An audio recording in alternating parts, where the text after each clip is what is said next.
Hey guys, my name is Gabby, welcome back to my channel, and today I'm going to be doing a thriller recommendations video part 3. And yes, I have made this video 2 times before. We'll put the links in the descriptions for both of my previous times that I've done this, but it's October. This is literally like the perfect time of year to read thrillers in my opinion, and so I love trying to do this video once a year every October. So if you're wondering why certain thrillers that I've loved in the past aren't mentioned on this list, it's probably because they're mentioned on my previous 2 lists, and I only bring new book recommendations to these videos. So yeah, so check out my previous 2 if you like this group of books. The first recommendation that I have for you is kind of a popular, obvious one, and that is Big Little Lies by Leanne Variety. I know it's like everyone and their mother has probably recommended this book to you. I just read this book this year and like I was sleeping on this hype, okay? Like this book is so good. It's just as good as everyone has told you how amazing it is. It follows these 3 moms.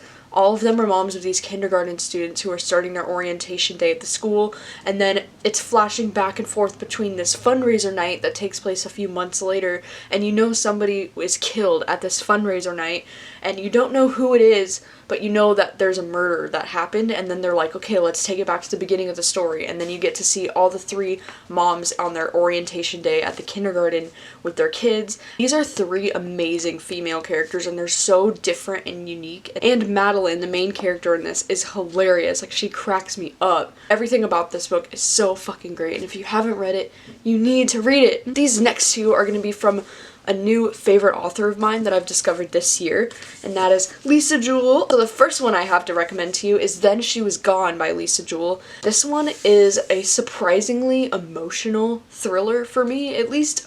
Yeah, so it's about this mom whose daughter goes missing, and now it's been 10 years since her daughter disappeared, and she like never really got closure on what happened with her daughter. Like, she meets this new guy who has this daughter that's like 4 years old that looks very suspiciously like her daughter, and she's trying to figure out what's going on, and like the story is so beautiful, and like in a way it is a little bit predictable at times, but the writing is so gorgeous that it definitely makes up for it. This is just a really intense, gut-wrenching type thriller novel, but oh my god, it is so good. The next Lisa Jewell book I have is I Found You. This is another one of her thrillers, but this one follows 2 different women. One of them is Alice, and she sees this man on her property. She lives on a beach, and she sees him walking on their beach, and he claims that he has no memory of who he is. Like, he doesn't know what his name is. He has like no recent memories. He just woke up on the beach. And then it also follows this other lady who her husband has just disappeared, and she's trying to get the police involved, and they're like, we don't really know. All the 3 storylines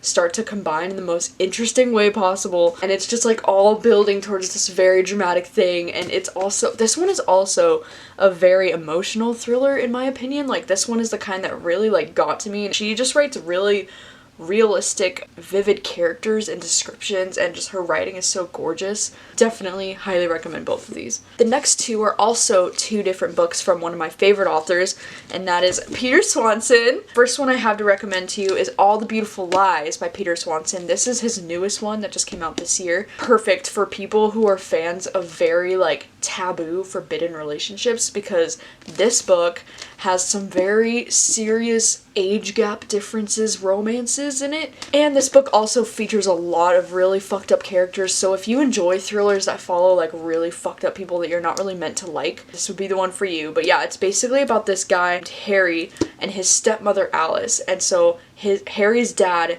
dies suspiciously while he's away in college, and so he has to come back home to like deal with the death. And then there's this weird like taboo relationship starting to happen between Harry and his stepmom Alice, and then we get Alice's past in alternate chapters, and she also had some very taboo, huge age gap relationships in her past when she was younger, and there's just all this weird like relationships. Like, this book is more provocative than Peter Swanson's other books, all building this huge mystery, and you're trying to figure out what's going on, and this book was just so addicting to read and so intense and so good. The other Peter Swanson book I have to recommend to you is Her Every Fear. Kate and Corbin are cousins, and Kate lives in London and Corbin lives in Boston. But Corbin says that he has business that he has to do in London for a few months, so he offers her to like switch apartments for a couple months while he does his business in London, and she can come and experience America because she's always wanted to. When Kate comes to his apartment in Boston,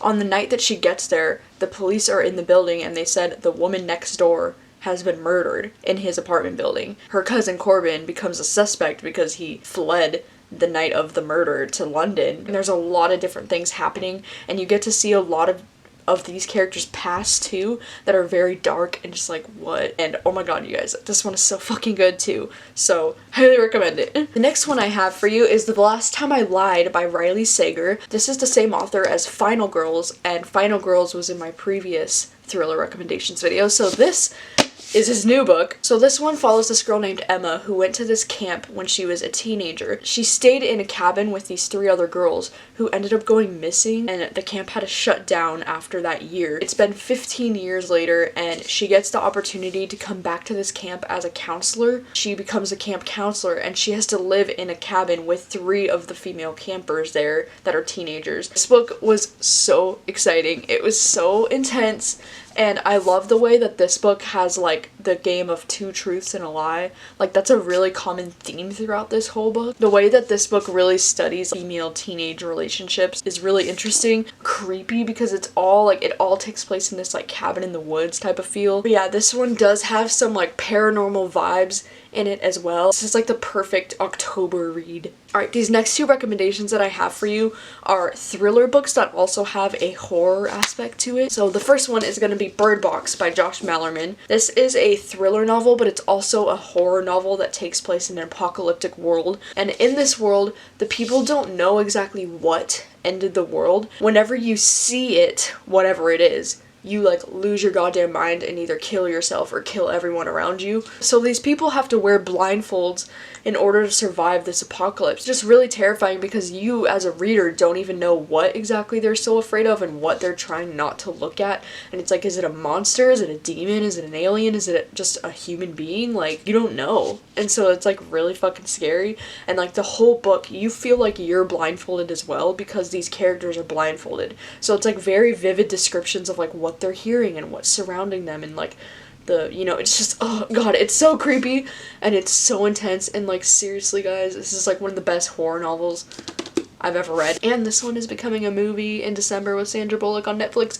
Another thriller novel that has some horror genre feel to it is The Cabin at the End of the World by Paul Tremblay. This one is actually also a thriller novel that has horror genre feels, and it takes place in an apocalyptic setting. So this one follows this gay couple, Eric and Andrew, and their adopted daughter Wen. They're staying in their cabin when these 4 people show up at their cabin and try to break in. It's like a home invasion type of thing happening, and they keep telling them that they need to do this horrific thing or else the world is going to come to an end. Very intense novel. Like, it literally gave me so much anxiety when I read this, and like I can't stop thinking about this book. It's just left such an impression on me. This poor family and the horrific things that they experience in this book, like, oh my god. I just can't even imagine being in their situation. Like, home invasion stories really scare the shit out of me, like, period. But the way this one was done, like, holy fuck, guys. Oh my god. It was so intense. So if you're looking for a book that you can read late at night that will literally, like, keep you on the edge of your seat, this is a good one.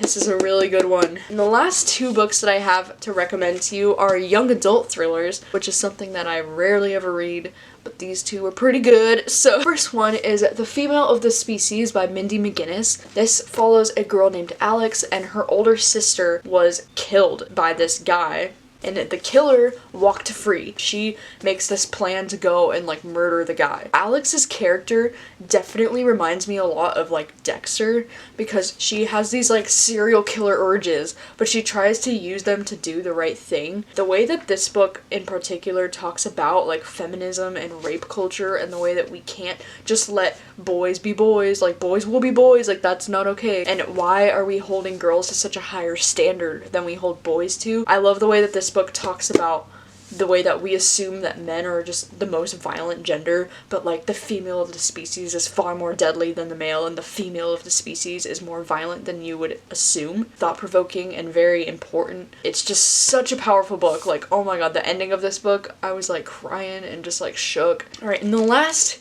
young adult thriller recommendation I have for you is probably my favorite young adult thriller maybe that I've ever read, and it is The Cheerleaders by Kara Thomas, and this is my most recent read out of all of these. I just finished this a couple days ago. So this one follows these 5 cheerleaders in the town of Sunnybrook, and they all die within like a month's time, like mysteriously in different ways. 2 of the cheerleaders die in a crazy car accident, 2 of the cheerleaders are murdered at the same horrific murder scene, and then one of the cheerleaders, the main character's older sister, killed herself. If it's just a coincidence or if they're all connected, because it's the 5 cheerleaders, like it's all the cheerleaders in their town. The main character in this book is the younger sister of one of the cheerleaders, and it takes place 5 years after all of the events, and she's trying to figure out what exactly happened. Her stepdad is the police officer that was involved. Oh my god, it was just so good. Like, it was so intense. I couldn't predict where it was going. The ending had me shooketh. The very last, like, little epilogue part of this book literally gave me fucking chills. Like, it was so good, and it was just such a surprise. Like, I guess I wasn't expecting much when I picked this book up, but it was just so good. Those are all of the thriller recommendations that I have for you today. Let me know if you've read any of these books and what your thoughts are on them, and if you also enjoy them, or if you plan on reading any of these books now because of this, then let me know that as well, because I always love to know when I can convince someone to read a new book. Yeah, I just personally love all of these thrillers so much. This month I plan on reading a shit ton of new thrillers, so if you have any recommendations for me based off of what I like from these, then please leave them in the comments so I can check them out. Thank you guys so much for watching as always, and I'll see you guys next time. Bye.